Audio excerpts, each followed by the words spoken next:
අද ඔයාලට මම කියන්න යන්නේ කොහොමද බඳුනක එහෙම නැත්නම් වගා මල්ලක මේ පොහොර උරේක ඉඟුරු පැලයක් ඉඟුරු බීජයක් සාර්ථකව හදාගන්නේ කොහොමද කියලා. ඉතින් අපට අවශ්‍ය වෙනවා පිටි කර 10ක් මේ 10 අඟුරු පුච්චලා තියෙන්නේ.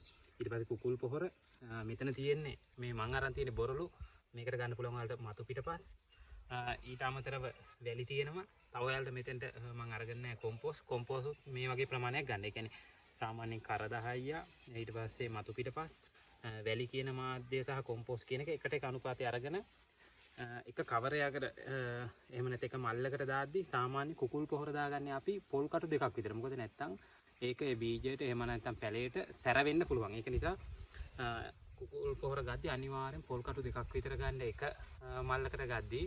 ඒ වගේම තමයි කුකුල් පොහොර පරණ කුකුල් පොහොර වෙන්න ඕනේ. ඉතින් මේ සියලුම දේවල් මේකට මික්ස් කරන්න ඕනේ හොඳට. මම මෙතන අතින් තමයි මේ පෙන්නන්නේ මේක එක කවරකට නිසා. නැත්නම් මේක උදැල්ලෙන් ඔයාලට අවශ්‍ය ප්‍රමාණයට මේවා කරගන්න පුළුවන්. තවත් විශේෂ දෙයක් කියන්න ඕනේ. සමහර අය මම නිතරම අහන දෙයක් තමයි කර 10 නැත්තම්.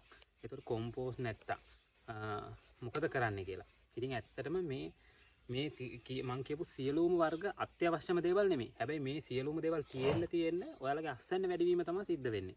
ඉතින් ඒක නිසා ඔයාලට ඕනනම් පුළුවන් තමන්ගේ මත්තු පිටපස්ස ඊට අමතරව ඒකට කොම්පෝස්ට් එකතු කරගන්න, ඊට අමතරව කර 10 එකතු කරගන්න, කුකුල් පොහොර එකතු කරගන්න. ඉතින් ඒ දේවල් වලින් ඔයාලට පුළුවන් හොඳ අස්සන්නකට යන්න. හැබැයි අපි කියමුකෝ කර 10 නැහැ කියලා හොයාගන්න. ඔයාලා කුකුල් පොහොර නැහැ කියලා. කිසිම ගැටලුවක් නැහැ. ඔයාලා මතු පිටපස් ගන්න. මතු පිටපස් ගද්දි සමහරට වැලි මිශ්‍ර පසක් තමයි වඩාත් වැදගත් වෙන්නේ. මැටි මිශ්‍ර පසක් ගන්න එපා. හැබැයි සමහර අයගේ තියෙනවා බොරළු පස් තියෙන ඉඩ.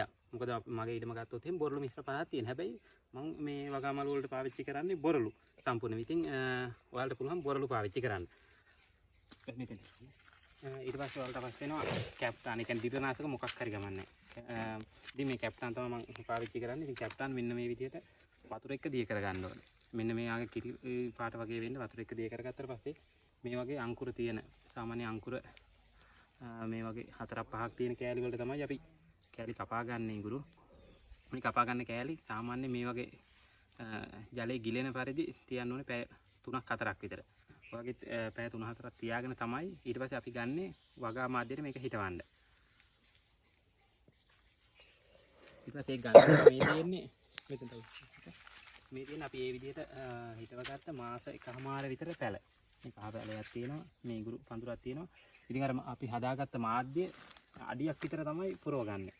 අඩියක් විතර පුරවගෙන ඔයාලට පුළුවන් මේක තියෙන විදිහ ගැන ලොකුවට මේක ගන්න එපා. සාමාන්‍යයෙන් ඔයාලට ඕන පුළුවන් සාමාන්‍යයෙන් බීජ හදද්දි අංකුරු උඩට තියෙන හිටවන්න මේ විදිහට මේ පැත්ත උඩට තියෙන හිටවන්න මේක ලං කරන්න. මේව තියෙන්න හිටවන්න පුළුවන්. එහෙම නැත්නම් ඔයාලා මේ විදිහට කියන්නේ මොන ආකාරයට දැම්මත් අනිවාර්යයෙන්ම මේකේ පැල එනවම තමයි. ඉතින් හොඳ නිරෝගී බීජ ගන්න. ඒ වගේම අර කිව්වා වගේ කැප්ටානෝ දිරනාශකවල පැය 3-4ක් පෙඟෙන්න තියලා ඔයාලා බීජ හදනවා නම් හදා ගන්නත් පුළුවන්. එහෙම නැත්නම් පැල හදා ගන්නවා නම් හදා ගන්නත් පුළුවන්. ඉස්සරළම මේ කවර වලට අඩියක් වගේ තමයි පස පුරවගන්නේ. මේ කවර මේ වලට තියෙනවා. මේ කවර නමලා තියෙන්නේ. ලොකු නිසා. ඉතින් මේ කවරෙන් එකක් පස් පිර වෙන්න අවශ්‍ය නැහැ. කවරෙන් අඩියක් විතර පස් පිරවනවා ඇති. තවත් අය අහන තවත් දෙයක් තමයි මේකේ කෑලි 3ක් විතර හිටවන්න ඕනේද කියලා. කවරේ ලොකු නිසා. එහෙම නැහැ. එක කෑල්ලක් හිටවන්නේ. ඒ කෑල්ල තමයි පඳුර දාලා අවසානයේ දක්වා එන්නේ. මොකද මෙතන මේ ගස් 3ක් වුණාට මෙන්න මේ ගස් තුනක් මේක පෙන්නන්නේ. මේ ගස් බලන්න. මේ ගස් වල මේ ගස් 10ක් 15ක් තියෙනවා. තමයි මේක ඊටත් වඩා වැඩි වෙනවා. ගස් 20 30 දක්වා එනවා. මේ ඔක්කොම ඇවිල්ලා තියෙන්නේ එකම ගහෙන් තමයි. ඉතින් එක කෑල්ලකින් තමයි එන්නේ. ඒක නිසා මේවා එක කෑල්ලක් හදාගත්තාම ඇති. ඊට අමතරව තමයි ගන්නනේ. අපි කියමුකෝ පණු රෝගයක් වගේ ආවා කියලා. ඉතින් මම මේ කියන්නේ මේ රසායනික වගාව මේකට පොහොර එකතු කරනවා අපි. මොකද මාසයකට පළවෙනි පැල වෙලා මාස එකමාරක ඉස්සලම පළවෙනි පොහොර එක දානවා. ඊට පස්සේ මාස 3න් දෙවෙනි පොහොර එක දානවා. ඉතින් මම මේ කියන්නේ රසායනික වගාව ගන්න. එහෙම නැත්නම් ඔයාලට කොම්පෝස්ට්ම භාවිතා කරලා කුල් පොල් භාවිතා කරලා එහෙම හදා ගන්න පුළුවන්. ඔයාලට යම් කිසි වෙලාවක පණු රෝගයක් આવොත් මේ තියෙන්නේ කොරජන්. ඉතින් මේ වගේම පුංචි ප්‍රමාණයක් බින්දු කිහිපයක් මේ වගේ ස්ප්‍රේ මැෂින් එකකට දාලා ඔයාලට ගහට හොඳට සාමාන්‍ය මේ වගේ මේ ගහ හොඳට නෑවෙන්න අල්ලන්න පුළුවන්. ඊට අමතරව ඔයාලා පොහොර වර්ග අහනවා. සාමාන්‍යයෙන් අපි මේකට භාවිතා කරද්දී යූරියා භාවිතා කරන්න පුළුවන්. එහෙම නැත්නම් ඩිස්කවරි භාවිතා කරන්න පුළුවන්. ඉතින් එළවලු පොහොර භාවිතා කරන්න පුළුවන්.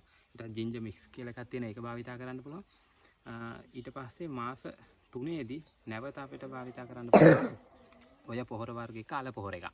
ඉතින් ওই ටික තමයි විශේෂයෙන්ම කියන්න දේවල් තියෙන්නේ මේ වගාව කරගෙන යද්දී. ඉතින් මේ කිව්වේ රසායනික වගාව ගැන. ඉතින් කාබනික වගාව කරනවා නම් ඔයාලට ওই පොහොර ಜಾති නැතුව කොම්පෝස්, කුකුල් පොහොර, ගිනි සීරියා වෙන දේවල් එකතු කරගෙන මේ වගාව කරගෙන යන්න පුළුවන්. මොකක් හරි ගැටලුවක් තියෙනවා නම් ඕනම කෙනෙකුට අපි page එකට comment එකක් දාන්න පුළුවන්, YouTube channel එකට comment එකක් දාන්න පුළුවන්. එහෙම නැත්නම් අපි දුරකථන අංකයට කතා කරලා විස්තර ගන්න පුළුවන්.